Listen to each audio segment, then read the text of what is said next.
ils sont devenus absolument hégémoniques parce qu'ils n'indiquent pas, en fait. C'est devenu des finalités. En fait. Je veux dire, lorsqu'on veut dire qu'on a bien travaillé, on dit on a un bon taux de croissance. En soi, ça ne dit pas grand-chose, ça dit juste la manière dont la richesse a été augmentée d'une année à une autre. Une certaine forme de richesse. Ça ne dit pas comment on la répartit, ça ne dit pas qui en profite, ça ne dit pas comment ça transforme qualitativement ou pas le vécu des gens, ça ne dit rien de tout cela. Mais on a le sentiment que lorsqu'on les a produits, on a dit quelque chose sur le réel. Et c'est justement ça le grand problème, c'est après de croire que tout le réel se résume dans ces indicateurs.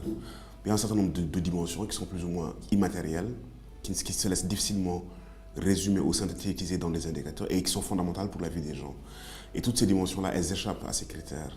Et le problème, c'est le risque d'une réduction statistique du vécu, d'une réduction mathématique du vécu.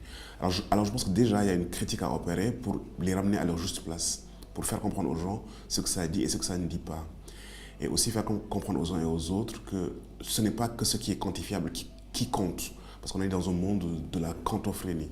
On pense que, voilà, que lorsqu'on quantifie les choses, on a dit les choses et ne compte que ce qui est quantifiable. Et les remettre à leur place, ça autorise une perspective plus large du vécu. Et je ne suis même pas sûr que... Bon, parce qu'il y a des efforts qui sont faits pour quantifier, pour mieux quantifier des dimensions qualitatives du vécu. Oui, on peut le faire pour, voilà, pour avoir une lecture beaucoup plus fine. Mais je pense que même c'est de cette idée de quantifier le vécu qu'il faut sortir, quoi. La vie humaine, ce n'est pas une performance, c'est une expérience.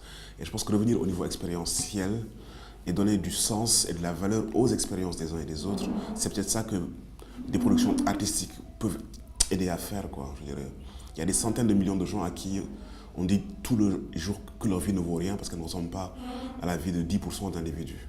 Et je pense que le discours artistique peut ramener, peut redonner de la valeur, du contenu, de la densité aux expériences humaines, sociétales, diverses et produire le discours que ce qui est fondamental, c'est la manière dont on articule son rapport au monde. C'est moins les conditions environnementales, économiques ou matérielles.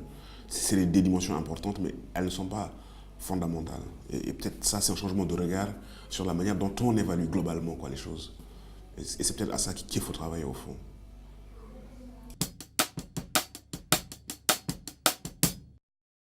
Le premier cliché, je pense, c'est la réduction du continent à la pauvreté, à la misère. C'est-à-dire que l'Afrique est majoritairement, dans le regard des uns et des autres, un continent pauvre, à la traîne, bon, et un continent en crise. Donc je pense que ce sont les représentations qui dominent. Alors que oui, effectivement, il y a des difficultés économiques à relever, mais l'être au monde des Africains ou leur vie ne se résume pas à cette dimension-là, à cette dimension de leur rapport à l'économique. Elle est largement beaucoup plus riche. Et justement, j'ai le sentiment qu'il faut un travail pour s'auto-représenter de manière beaucoup plus complexe et de manière moins caricaturale qu'un certain nombre de clichés que l'on balance sur le continent. Et j'ai le sentiment aussi que l'image dans le miroir, elle est importante. C'est-à-dire que c'est un enjeu fondamental pour l'estime de soi, la confiance en soi que les Africains doivent avoir pour être mieux à même de relever leurs défis. Donc c'est pas un enjeu à négliger. La manière dont on se dit et dont on se représente. Je pense qu'il y a un travail qui doit être fait dans l'espace de ce que j'appelle l'espace du discours. Et c'est un espace qui est large.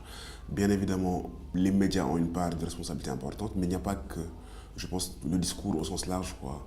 Les livres, les productions cinématographiques, la photo et toutes les manières que l'on a d'articuler un propos sur une réalité sociétale.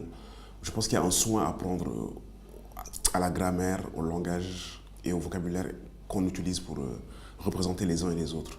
Et ça, je pense que c'est un travail qui doit être fait pour qu'on en prenne conscience, que les artistes, les écrivains, les académiques, les journalistes, dont c'est le travail, dont c'est le travail, aient conscience qu'il faut prendre soin du langage.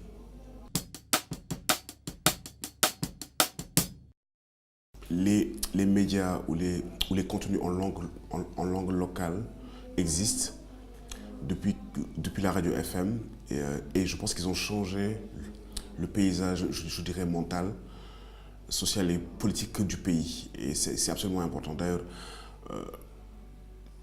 dans le cas du Sénégal, c'est ce qui, je dirais, compense le fait que la langue de l'administration soit en français. Mais il y a beaucoup d'émissions de radio qui sont en Wolof, en Sérère, etc. Et l'un des défis que nous avons, c'est de faire en sorte que tous les éléments de progrès, entre guillemets, soient appropriés par le plus grand nombre. Et je ne vois pas comment on travaille avec le plus grand nombre si on leur parle dans une langue qu'ils ne comprennent pas, dans une langue que seules les élites ou l'élite comprennent. Donc, le fait de diffuser de l'information, mais je dirais même un peu plus de l'éducation, voilà, un certain nombre d'outils d'appréhension de soi dans les langues que les gens comprennent, pour moi, c'est un enjeu important.